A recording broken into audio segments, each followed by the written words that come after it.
Welcome to Global Dispatches, a podcast for the foreign policy and global development communities and anyone who wants a deeper understanding of what is driving events in the world today. I'm your host, Mark Leon Goldberg, editor of UN Dispatch. Enjoy the show. In early October, a group led by the investment arm of the Sovereign Wealth Fund of Saudi Arabia purchased Newcastle United, the English Premier League soccer team. Saudi Arabia's public investment funds is chaired by Saudi Arabia's de facto ruler, Crown Prince Mohammed bin Salman. The purchase, therefore, caused a great deal of speculation that it was motivated by a desire to burnish the image of the Saudi ruler. What is not speculation is that overnight Newcastle United became the richest soccer team in the world. On the line with me to explain the significance of Saudi Arabia's purchase of Newcastle United is Alex Ward, national security reporter at Politico and anchor of the National Security Daily newsletter. We kick off discussing the impact of this purchase for the team itself. As Alex Ward explains, success on the soccer field, the pitch, is very much central to Saudi Arabia's broader PR goals. I think you'll appreciate this conversation. It's a really interesting story at the intersection of foreign policy and sports. And I think you can get from how I phrase some of my questions that I am far more conversant in the foreign policy side of things than I am in the English Premier League or international soccer more broadly. But you can also tell that Alex Ward really knows his stuff. All right, here is my conversation with Alex Ward, reporter at Politico.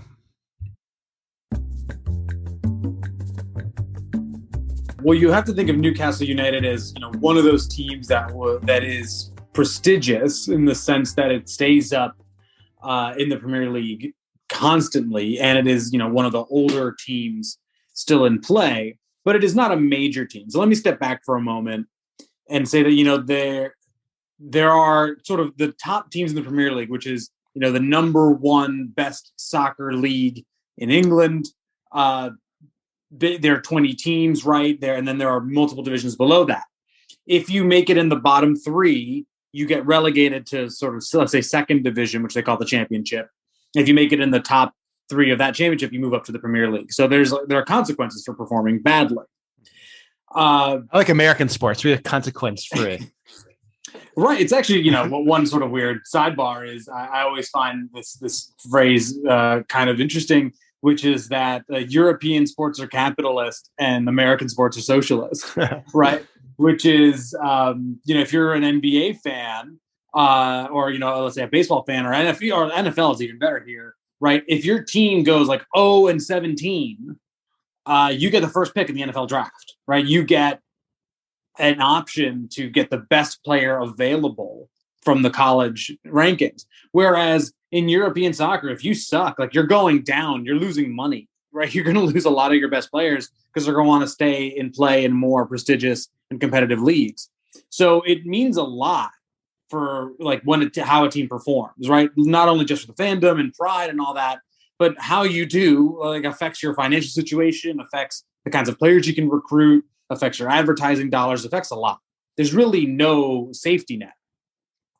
So when we're talking about Newcastle here, you're talking about a team with a rabid fan base. I mean, just a fan base that loves their team. They call themselves Geordies, or the Toon Army, and they just come out in droves to their team. And what they've hated for the last many years is just a mediocre team. They've been plagued by some scandals in the past. But one team with an owner that just, has a lot of money, but didn't put enough into the squad to make it super competitive. They were mid-tier sort of at best, but kept that sort of aura of, ooh, this is Newcastle and prestigious. There's even a movie called Goal about a Mexican immigrant who goes to play for Newcastle. It's like a big deal that he gets to go play for that team. And so when you get bought by, a fund, a sovereign wealth fund that they say does not have any connection to the Saudi government, This is massive, right? Because now you just have tons of dollars and tons of investment into a team, which should then attract better players, which then means should mean more wins, which then means you get to play in more prestigious global competitions. It should mean more money. And, for the area of Northern England where Newcastle is, like, that could mean tons of economic, revitalization, a massive investment, lest we forget sort of how Cleveland's economy boomed after LeBron came to town in the NBA. So like that's what sort of this means. And that's why you're seeing Newcastle fans be so excited. Yeah, I mean, they went from being a perpetually mediocre team in the Premier League to now having like an unlimited source of wealth, the world's richest team, as you said. And from what I gather, the fans have just been absolutely thrilled by this. Can you describe like the process by which the Saudi Sovereign Investment Fund, PIF, I believe it's called, was able to secure this purchase? Yeah, it's not very transparent, I should say. But the best we can sort of piece together is, this was in the works for about since 2017. And the Saudis basically said, look, we want to buy Newcastle. We want a Premier League club. And I should say the Saudi fund, this investment fund. And there were concerns early on from the league, from elsewhere that, look, we're not convinced that this fund has zero ties to the government of Riyadh. And of course that, this is a regime that does have its human rights violations. It's very despotic, right? It's not exactly the kind of government you sort of want inside of your crown jewel of sport. But after a bit, it seemed that the Premier League was convinced or enough that the Saudi government wasn't going to have its tentacles into this fund. That really there's a separation between Mohammed bin Salman, the crown prince, his family, and that money, and that this really is sort of like a private venture, even though it's Saudi money.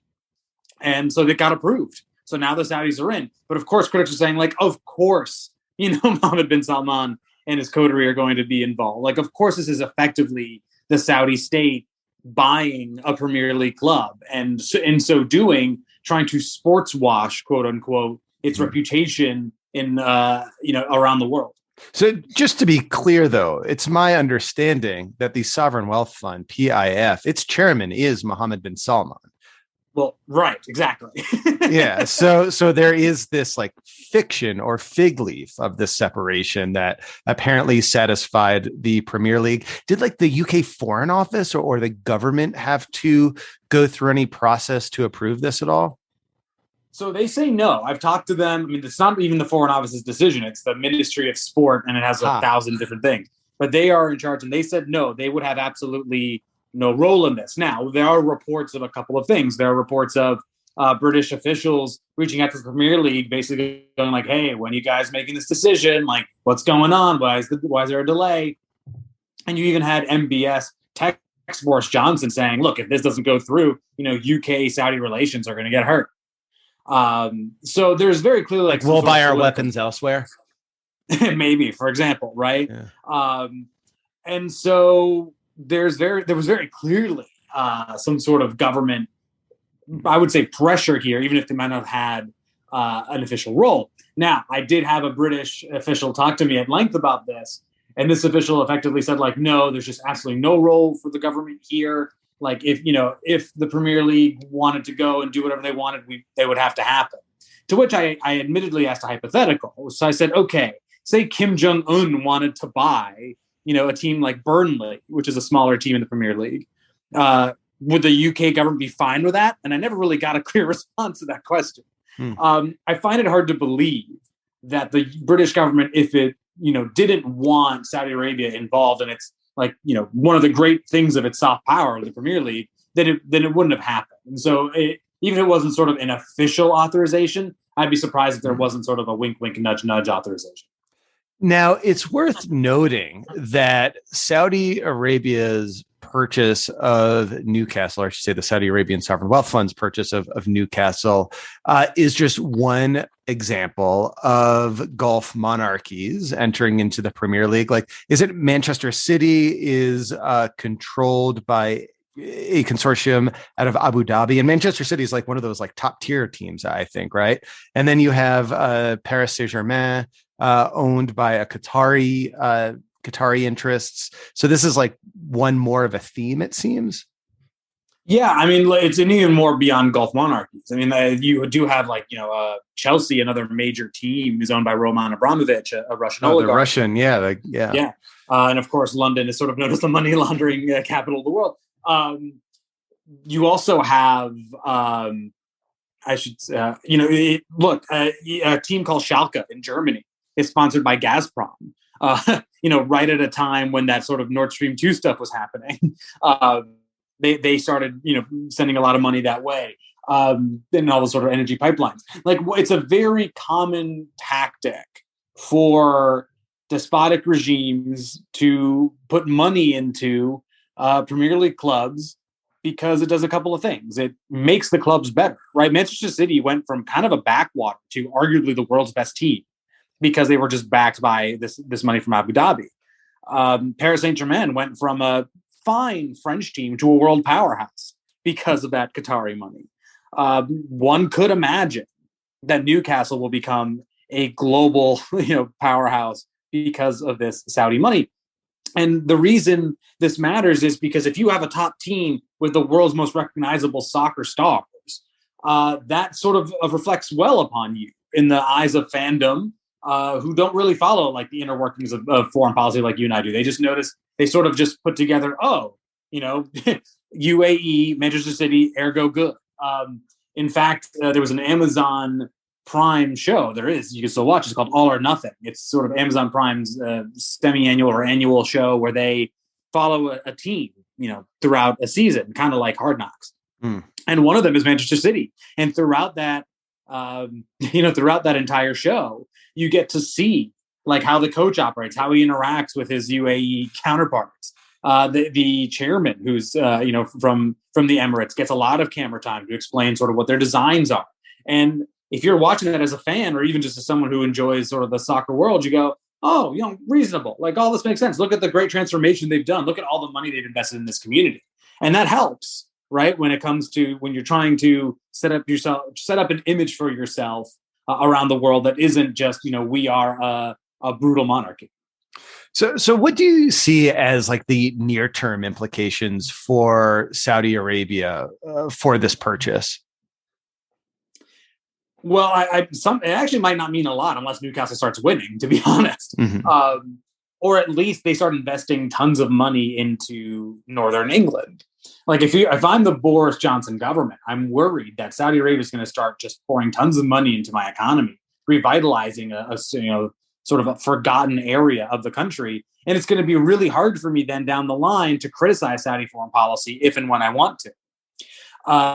Because you're going to have a large, majority of, or you have a part of the electorate that's like, no, we like the Saudis. They're great. Without them, this part of England doesn't run.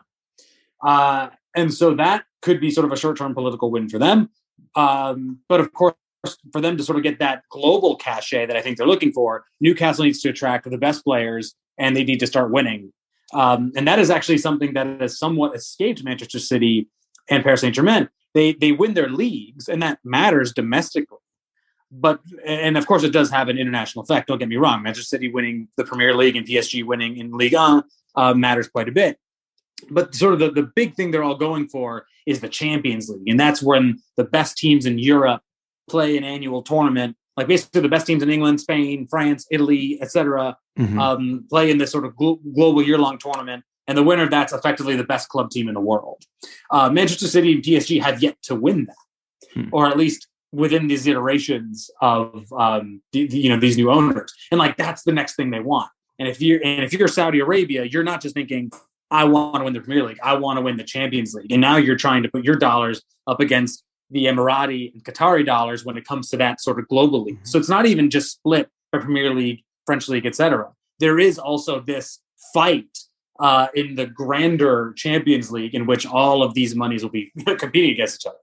So, I mean, could you foresee something like this being replicated in the United States where, say, a sovereign wealth fund operated by a rich country seeks to purchase an American sports team? I can't, I'm not an expert on sort of buying in the United States, team buying, but what I would assume is if like, and I don't know what the rules are for the leagues. Every league has their own sort of rules. Like the Premier League has their owners test where they sort of do these reviews to make sure that who they're bringing into the tent isn't a murderer or a criminal of some sort. But if the opportunity presents itself, I would be shocked if, certain countries didn't want to buy into these leagues. Like if you're a Russian oligarch, you may want, and you're not sanctioned by the US, you may want to try to buy, the Cleveland Indians. If you are an Emirati monarch, you may want to try to, buy the Tampa Bay Rays, whatever it may be, to try to just kind of, build up that area, get some cachet, be in pretty prominent political areas. Like I'm mentioning Ohio and Florida here, right? That could happen. I don't know the rules exactly, but I would assume like if that opportunity presents itself, if that is even a viable option, I would be shocked if no one tried to jump on it because it's good for you. It allows you to push your own agendas. It allows you to, improve your image worldwide. And like, let's not discount the fact that you do some good, right? When you are investing in these areas as heavily as these funds in these countries are, you are providing economic benefits to those regions. Lastly, it seems to me, based on sort of what you're saying, that really like the test of whether or not this will improve Saudi's image and Saudi's soft power in the UK, in Europe, around the world will really be like, met on the pitch, as it were, that, if Newcastle starts winning, if they acquire good players, that's when they can like accumulate that soft power. So I suppose it seems that's really like the inflection point, right? Is that what you're looking for? If they can start winning, then this bet will have paid off to a certain degree. Yeah. I mean, the first test will be like who the first big name they bring in is, right? Like which of the world's stars wants to take their talents to Northern England and wants to sort of be the figurehead for this new revolution. For Manchester City, even though they got the money, it took some time until they could sort of find their first player who sort of validated the project. He was a Brazilian named Robinho. And he went over and he was a major player at the time, Brazilian national team player. Not one of the best, to ever do it, but very, very, very good and capable, and definitely above the skill level that would have been, coming to Manchester City before the takeover. And the same thing you saw at Paris Saint-Germain, that, they always had some decent players, but now they are acquiring world-class talent and global names like Neymar, and they bought Kylian Mbappe, who's, arguably the best young player in the world. And so with Newcastle, you're looking for that future player. You're looking for that next person that can sort of validate it. So first, let's look at who the main player is going to be. Second, let's see if they start doing better in the Premier League. There are tons of great teams in that league: Chelsea, Manchester United, Manchester City, Tottenham, Liverpool, Arsenal, Leicester. These teams are quite good, and so it's really hard to break in. So getting the right players, doing well in the Premier League matters, and then after that, can they find success on the world stage? This will be, not fast. I would assume this will be about like a 10-year project before you start seeing really any sort of return on investment that the Saudis would be hoping for. But that could still happen. Like 10 years from now, we could be having this conversation and sort of laughing at the idea that Newcastle was once a backwater and now they're one of the best teams in the world. And if you're the Saudis, that's exactly what you're dreaming of. You're looking sort of in a way for the masterstroke the South Koreans pulled off with K-pop. It became this global sensation, right? It wouldn't have mattered if it didn't. Now the Saudis are going to want Newcastle to be a global sensation, and that's what we're all going to be looking for. Well, Alex, thank you so much. Totally fascinating. I, knew very little about the Premier League going into this. I know a lot more now. Thank you. Thanks for having me. All right. Thank you all for listening. Thank you to Alex Ward of Politico. That was great. I learned a lot about the Premier League for sure. As always, you can get in touch with me with suggestions of people you'd like me to interview or topics you'd like me to cover. This episode came about from a conversation on Twitter. Love when that happens. All right. We'll see you next time. Bye.